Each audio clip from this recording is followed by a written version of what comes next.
What if you and Brad Sweet got back at the Turkey Night Grand Prix and it was down to the two of you, and one of you guys, I mean, you were just side by side. One of you guys had to take the other one out to get the win. How bad would Thanksgiving dinner be with your wife the very next day?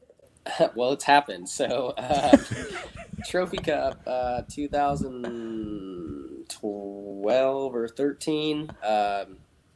And it gets brought up all the time. And the Sweet family are the only ones that think it was my fault. But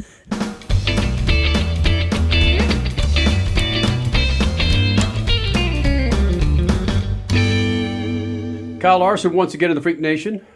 Crash Gladys, Kenny Sargent, Statman. And Kyle, before we get into the madness that is, of course, the current Cup playoffs, Tarleton Sons is part of your Las Vegas race. And correct me if I'm wrong here. I think the first time I jammed a microphone in your face was at Hanford Speedway, just outside of Fresno. And was Tarleton part of your race team way back then when you were 14, 15 years old? no, but I raced with him, with Tommy. And it's funny, he was probably like the one guy I hated racing in California just because we never got along and we crashed each other a few times. And I wasn't even 18 yet, and he was wanting to fight. So he's bigger than me. But once he retired from racing, we became like really good buddies, and he's super nice. And so when Carson Macedo is related to the Tarletons, and when he came and raced for my sprint car team, the past 2 years, Tommy was a big supporter of that. And then he also, sponsored us with the 57. He sponsors us with the 57 the last 2 or 3 years or so. And yeah, he's just an amazing guy, and it's super cool to have him and his dad's company on our Cup car as a primary sponsor this weekend. So I know he's got a lot of people coming out, and he's really excited. So I hope we can have a good race for him and put a good show on for everybody that he's got coming. Talk about that, West Coast versus East Coast. And I've covered music most of my life anyway. And at one time there was a big East Coast, West Coast rap confrontation that was going on. Is that still going on between dirt racers? Like, we've got the best dirt racers on the East Coast versus what the West Coast has. Were you ever part of that argument? I don't know. I mean, I think in sprint car racing, there's Pennsylvania versus the Outlaws, really. Which, I mean, back in the day, they could have that argument a little bit because you and the Outlaws would come in, the Pennsylvania posse would usually win. But I mean, these last 3 or 4 years, the Outlaws and Outsiders have really come in and kind of dominated. And then California was a little bit that way. I feel like too, kind of back in the day. They had their really good locals, and they would challenge for wins and stuff, which it still hasn't really changed. But the Outlaws are still the best. It's sprint cars, but all around. But I don't know. I don't really think there's like a rivalry, East Coast, West Coast, anything like that. You talk about back in the day, Kyle Larson, and it just makes me think of your resume that is still growing so quickly as we speak. I mean, you're just chalking up more and more wins. Is there a win, whether it's dirt or pavement, is there a win that really stands out to you as being one that really defined your career at this point? Yeah, definitely. I think in the race is actually coming up this weekend, but the USAC Four Crown Nationals at Eldora. It was my first time to Eldora, and here comes Owen. Hey, Owen. Hi, buddy. Hey, Owen. No. The Four Crown Nationals there at Eldora. My first time there, I was able to win the midget. Put him up on your lap. Kyle, put him up on your lap. Yeah, put him on your lap. Come on. It's all good. We all have children, brother. There you go. So anyways, I swept the night, and I was only the second ever guy to do that, to Jack Hewitt. And, nice. I remember, after that, the next day, I think Cup was in New Hampshire or something like that, and that's when Wind Tunnel was still around. And I remember, them interviewing like Jeff Gordon and Tony Stewart and Casey Kane, talking about this kid that swept the foreground at Eldora, and really from then on, that's when like my phone started ringing, and Toyota was taking me around to meet different teams and stuff, and that didn't work out. But then I ended up signing with Chip Ganassi Racing just a few months later. So that race was the one that really propelled my career.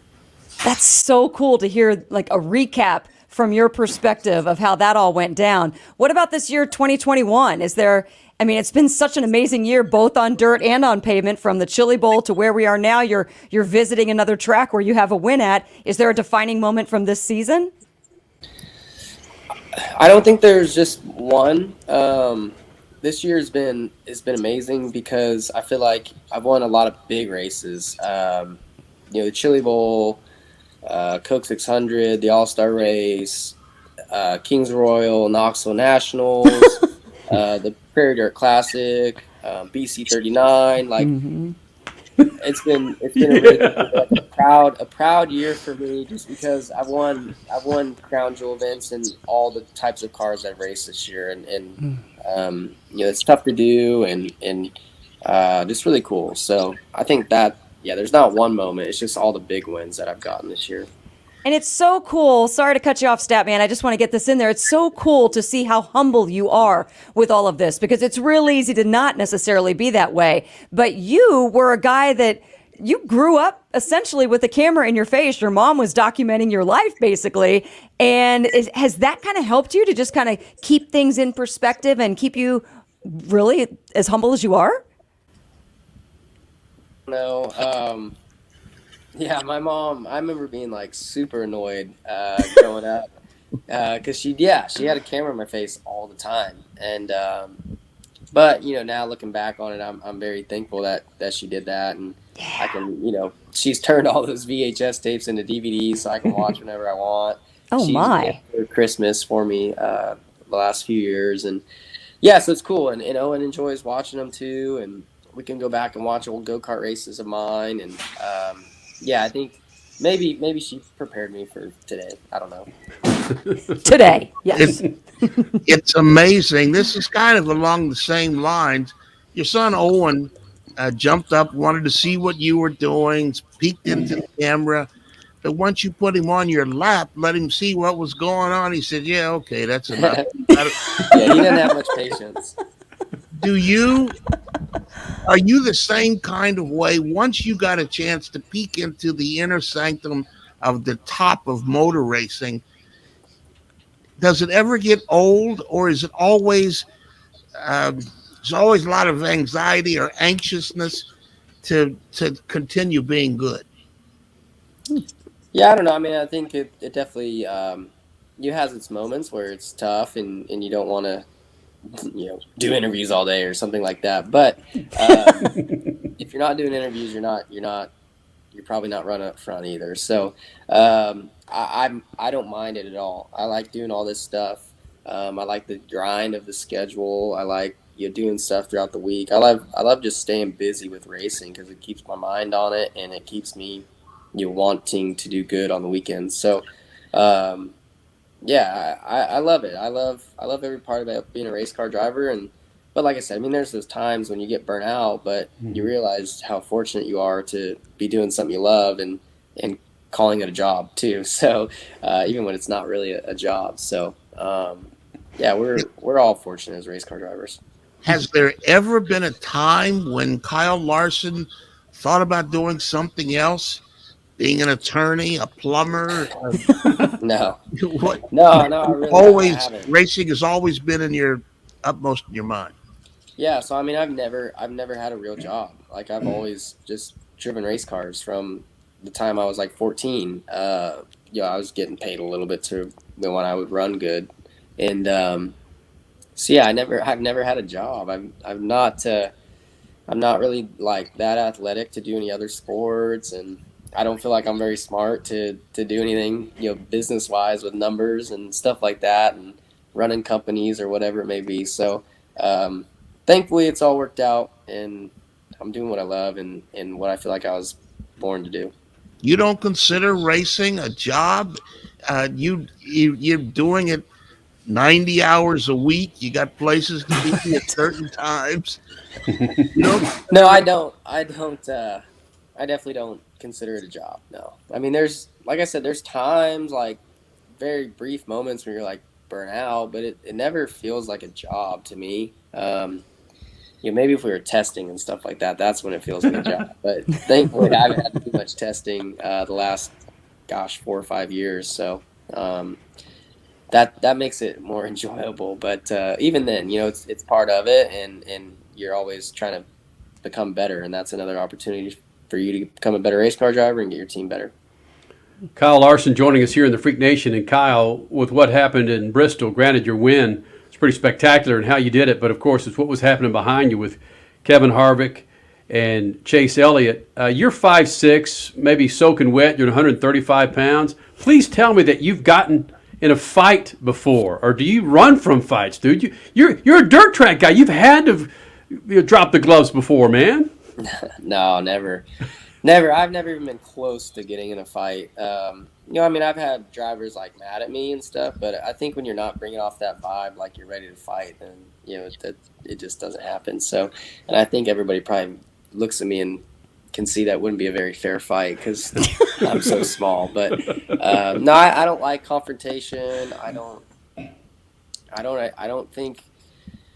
think doing it, right after something happens is not that there's a right or wrong way to go about it, but that's just not the way that I feel like is the most successful way to like do it and talk about it with cameras on and stuff. So, and just tempers are high. So I usually try and just let it blow over and then, just kind of have a conversation and talk about it. And, but yeah, I don't plan to ever throw a punch at anybody. It'd probably be me getting punched, I guess. But, yeah, I don't know. I just try to avoid confrontation.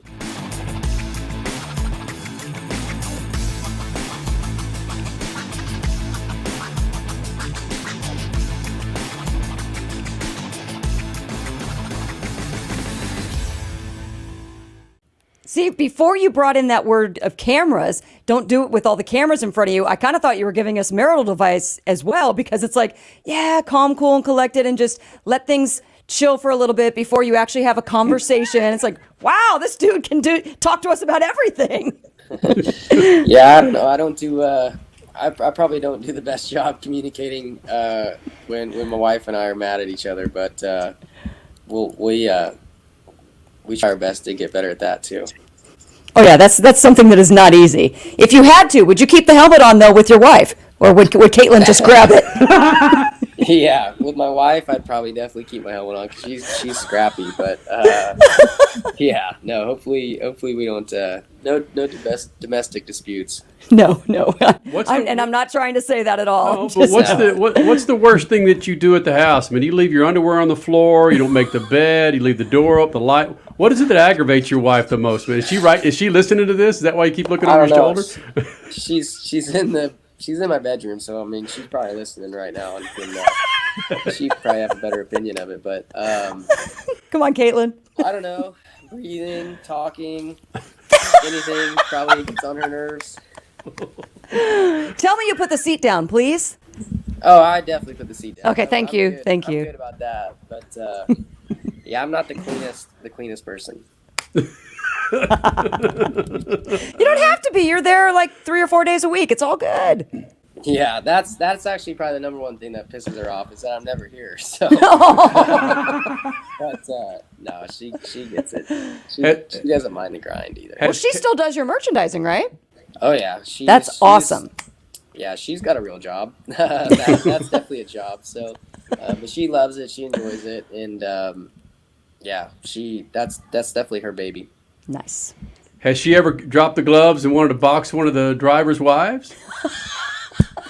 I don't think so. I feel like her brother and I and her parents have done a good job of training her and teaching her to not be that girl. There's definitely girls out there and wives and girlfriends that you just want to laugh at them. But yeah, Caitlin understands it.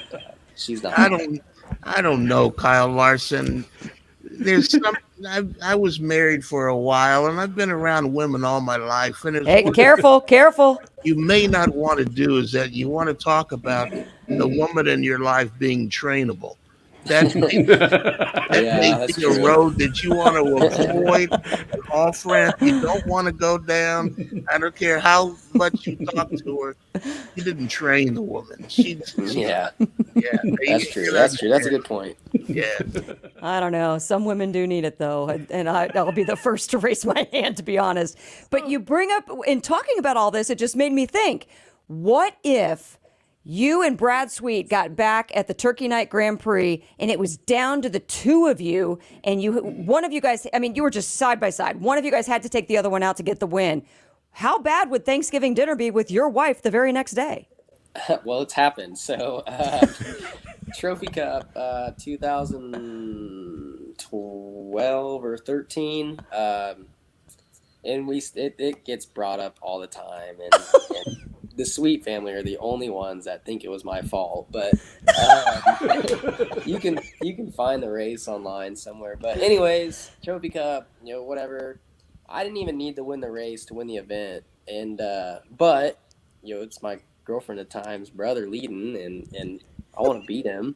So I threw a slider on him into 1 and 2 and cleared him, and he got to my inside down the backstretch and was actually ahead of me. And then he kind of did like a slow slide job across 3 and 4. This is coming to the checkered, and I was like, okay, there's gonna be enough room to get around him, and so I squeeze around and we make contact off of 4, but he hits me, and he flips, doesn't make it a checkered flag. My car's destroyed. I barely limp across the line to win, and Brad was obviously mad. Kaylin barely said good job to me. Jennifer, the grandma, who she's the one who's been walking out the door. She's still upset about it. Oh. But I guess they're the only ones that are upset about it. Everybody else said, "Oh, it's Brad's fault for sure." There you go. So next year is the 10-year anniversary of that. You need to do something to commemorate that moment with the Sweet family. Even my son, who's 6 years old, he can watch the tape, and he's 6-year-olds. They're very honest, and he said it was not my fault. So, boom, Owen for the win. Yep.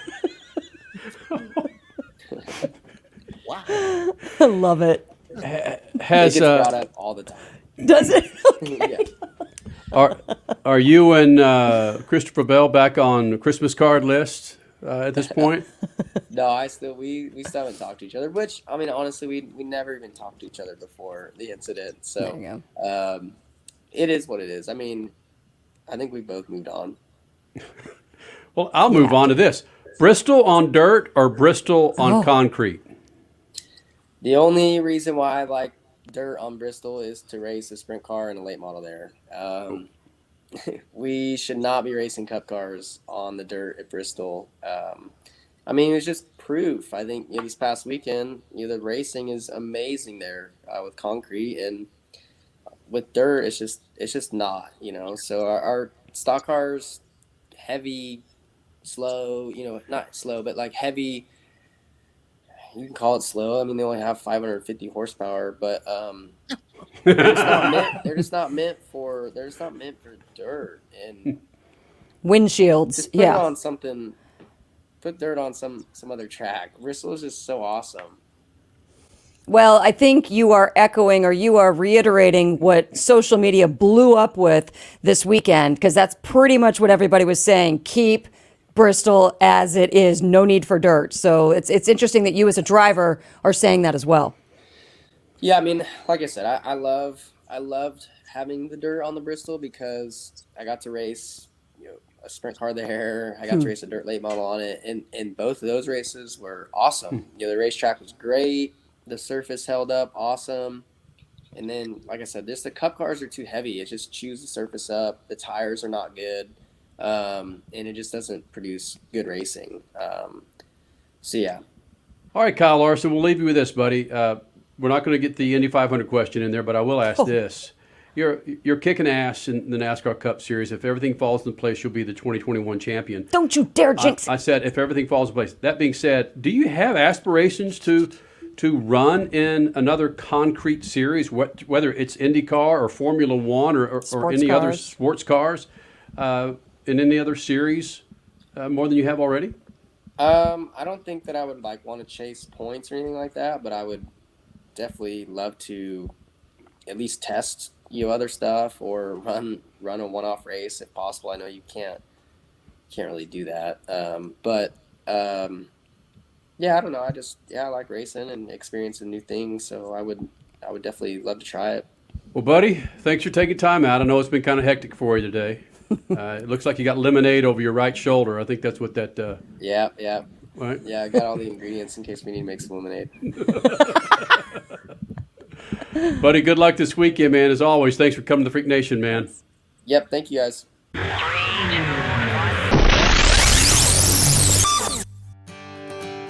Taking care of your car is a responsibility. It ensures the long life of your car and its expensive components. That's why Lucas Oil takes automotive protection so seriously. Lucas heavy-duty oil stabilizer bonds with motor oil to shield engines from heat and wear. So take pride in caring for your car and pass that pride and knowledge to the next generation for years of smooth, reliable driving on the long road ahead. Trust Lucas Oil. It works.